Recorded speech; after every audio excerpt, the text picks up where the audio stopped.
This is my review of My Hero Academia, Chapter 215, Final Face-Off, Midoriya vs. Shinso. So, there was a lot to break down about this episode. Let's just start off talking about Uraraka. She's a freaking ninja! She came out of nowhere, knocked that guy out, and then attacked the other person, sending them flying.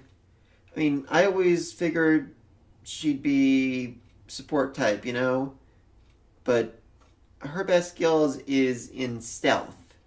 I'm thinking next time we see her with an outfit change, it's going to be pitch black, and it's all going to be all about silencing her presence so she can get in close and grab onto the enemy. I mean, her training with whoever she was training under definitely paid off, because that was a hard hit, and that knocked him out. That was intense. Alright, next let's move on to Deku and his new powers. So I think this chapter answered a lot of questions people have had, a lot of worries they've had for a while now about this new power he was going to have. They were saying, oh, it's all new quirk, he's going to be OP, he's going to have 6 quirks, they're all going to be OP, and he's going to just basically kill everything. And that is just not the case. I never thought that was the case, but this made it clear it's not the case. Right now, he can use it for short bursts. It's like his 20% punch. He can use it for a little bit, but the toll it takes on his body is just too much for him, and he needs to stop. He actually described it as almost electrocuting him. And I've been electrocuted a lot. It hurts. But this new power he has, like many people thought, it comes with its own drawbacks. For now, using it comes with intense pain, which, in my opinion, is a far worse drawback than him breaking his bones constantly. I mean, that was an issue, down the road, oh, you'll never be able to use your arms again, or whatever. But this pain is a worse issue, because it'll stop him in his tracks.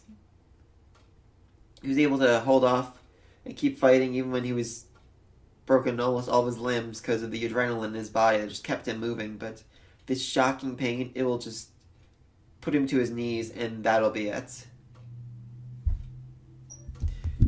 Nothing else he can do to fight against it, but that doesn't mean that it doesn't have its usefulness. He can use the power for a few seconds at a time, and that could be very useful. Pulling someone out of danger, or stopping an incoming attack, or shooting himself forward very quickly.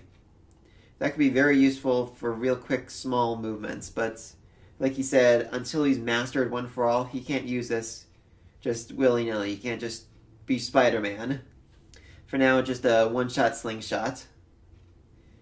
Even then, this, like I said, the side effects, the pain, they're gonna really just bring him to his knees after he does it, so it's gonna continue with the tradition of him trying to go over the top and suffering for it.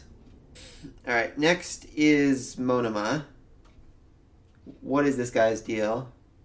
I mean, I get he was trying to get Uraraka to talk just so he could activate Shinso's ability, but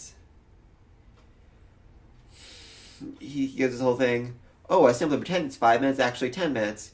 Oh, I have 3 watches, but it's actually 4. Just spilling all his secrets while revealing that he is the most deceptive person in the entire series. There's a theory going around that he's All For One's son, and I have no problem believing that.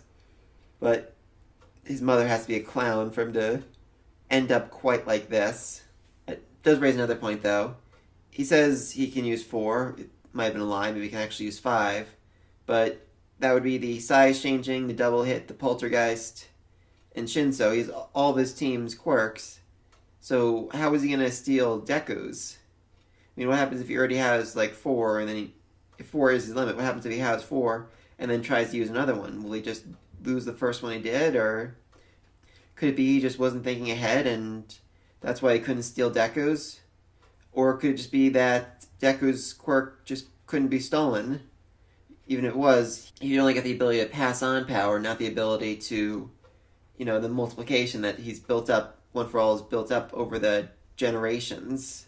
But then, even after that surprise hit, Deku still came out on top. He was able to grab the restraint tape, which was very impressive. I didn't actually expect him to be able to do that.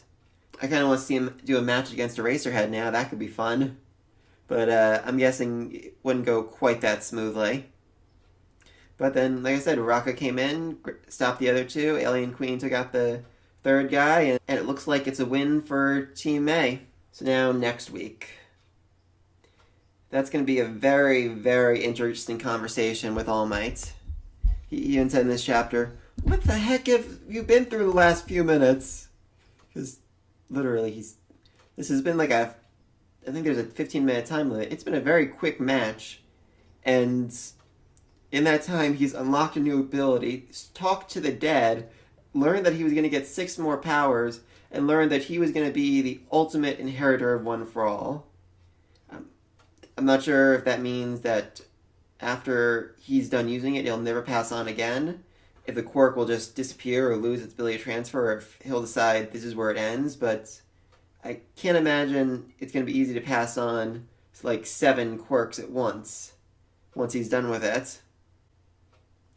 Another interesting point I heard someone bring up the other day was first 2 generations probably had very simple, very simplistic quirks. Now, like what happened with this one, it's going to get a big power boost for him when he tries to use it now, but they're still going to be far simpler than what the other ones in Class 1A have. Like, Toad has all the powers of a toad. I'm assuming her ancestor just had jumping, and he ended up dating someone with a weird tongue quirk, and over time they eventually became a frog quirk. So yeah, that's about everything from this chapter. Again, it's a very short chapter. I'm not sure what's been going on, but we've been getting a lot of short chapters lately. I know I read somewhere that the author is changing studios, so maybe that's been an issue, but again, they haven't been bad chapters by any stretch of the imagination. These have all been amazing pages that look beautiful, and I'm very excited for next week. Like I said, I'm pretty sure 1A basically just won, and up next is a conversation with All Might, maybe even Eraserhead and Bakugo. Going to join in and just ask, what the freak was that? I mean, Deku could get away just saying, oh, I'm a hybrid. Like Todoroki, I guess that quirk just didn't activate until now. And that could be some issues. I had this theory when he first lost control that All Might would just basically tell everyone, he didn't develop his quirk till he was 14 or something, and I was like that too, so that's why I've been teaching him. But we don't really know why it's like this or what else might happen with it. So weird things like this are just going to happen with him. I mean, they'd buy that. Quirks are weird. And a lot of them already saw the guy who had literally 1,000 quirks, so I think they believe it. But that's for next week, so I will see you then. Bye-bye.